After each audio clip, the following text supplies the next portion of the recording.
You're watching the Council in Brief. I'm Susan Kennedy. We're here with the latest news of the Montgomery County Council. There's no doubt the recent school shootings in Florida and Texas have folks on edge.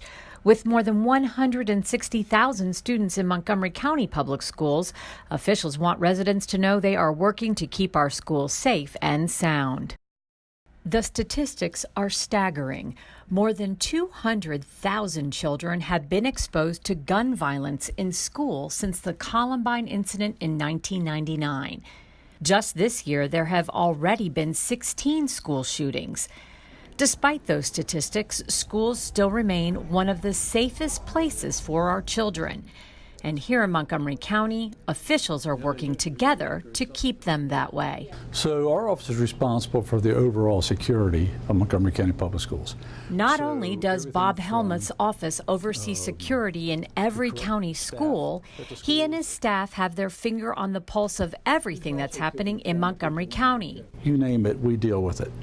Whether it is students issues, staff issues, community issues such as gang issues that are coming up, we are responsible for all of that.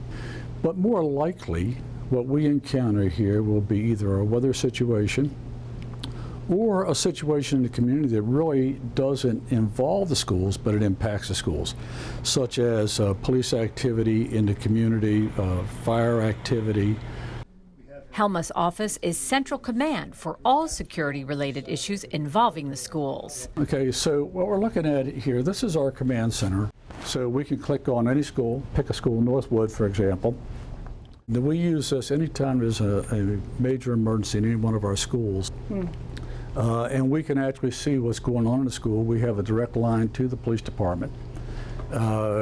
If there's a major emergency, the police department often will send somebody here to watch the cameras with us while they're talking to people that are on the scene. We have 202 schools and about 15 facilities that are all alarmed.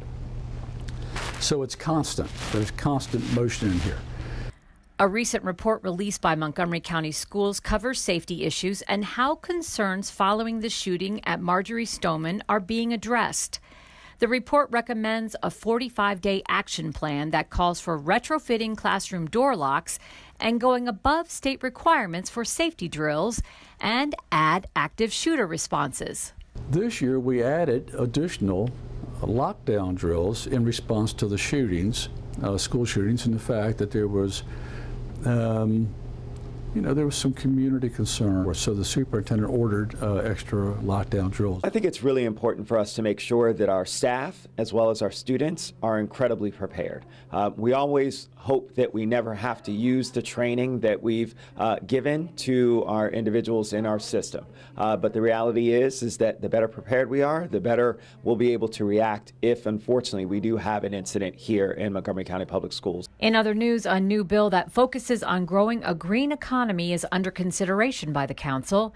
The measure would establish a clean energy workforce development program that would prepare graduates for work in the clean energy and environment industry. The fact is that there's thousands of jobs in Maryland and millions around the country that are going unfilled, that are high-paying jobs that for workers that to install solar projects, to install green roofs, to replace pipes, to install broadband, other things like that, that we hope will help us access state money for worker training. As part of the regular session, the council heard testimony on a measure that would change the application process for individuals to receive the property tax credit for elderly individuals and retired members of the military. Lead sponsor George Leventhal explains. It's really very simple. In a small bill, it just says that you only need to be recertified for eligibility every 5 years rather than recertifying every year. I think once someone finds that they're eligible, their circumstances don't change, it seems reasonable to take it in good faith that they are that they continue to be eligible, and it's just a nuisance to make them reapply every year. Well, that does it for this edition of the Council in Brief. For County Cable Montgomery, I'm Susan Kennedy.